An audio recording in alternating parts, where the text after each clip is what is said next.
Ahmedabad Sola civil હોસ્પિટલમાં એમકે security એજન્સીના બાઉન્સરોની ગુંડાગીરી આવી સામે. પત્રકાર અને સામાન્ય નાગરિકને માર્યો ઢોરમાર.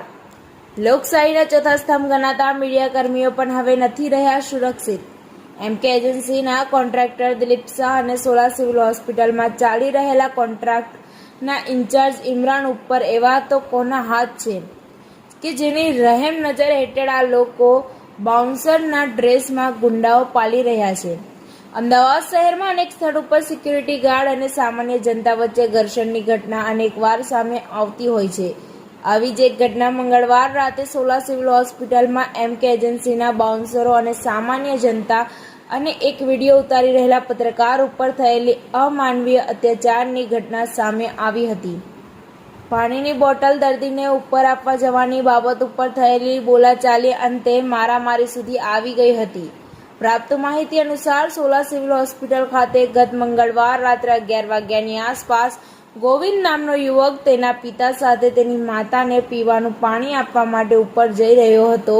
તે સમયે ત્યાં હાજર રહેલ બાઉન્સરે તે વ્યક્તિને ઉપર જવા દેવાની ના પાડતા ત્યાં બોલાચાલી થઈ હતી.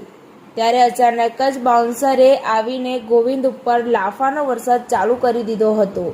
આ સમયે આ ઘટના જોઈને ત્યાં ઊભા રહેલા પત્રકારે પોતાના મોબાઈલમાં મારામારીનો વિડીયો બનાવવા લાગતા અન્ય બાઉન્સરે ત્યાં આવીને પત્રકાર ઉપર છૂટા હાથની મારામારી કરવા લાગેલ અને પત્રકારના હાથમાં રહેલ મોબાઈલ આંચકી લીધો હતો અને અન્ય 4 થી 5 બાઉન્સરે ભેગા થઈને ગોવિંદને બહાર તો માર માર્યો હતો. ત્યારબાદ ગોવિંદને ત્યાંથી ખેંચી જઈને કેસ બારીની કેબિનમાં લઈ ગયેલા હતા અને ત્યાં બીજા બાઉન્સર ભેગા થઈને તેના ઉપર લાકડીઓનો વરસાદ કરવામાં આવ્યો હતો.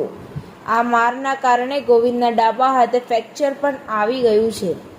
આ ઘટના થયા બાદ પત્રકાર દ્વારા 100 નંબર ડાયલ કરવામાં આવ્યો હતો. ત્યારે થોડી વાર બાદ 100 નંબરની ગાડી આવી હતી. તેમાં હાજર કર્મચારી બાઉન્સરોને લઈને સોલા પોલીસ સ્ટેશન ગયા હતા. ત્યારબાદ પત્રકાર પણ સોલા પોલીસ સ્ટેશન ખાતે પહોંચીને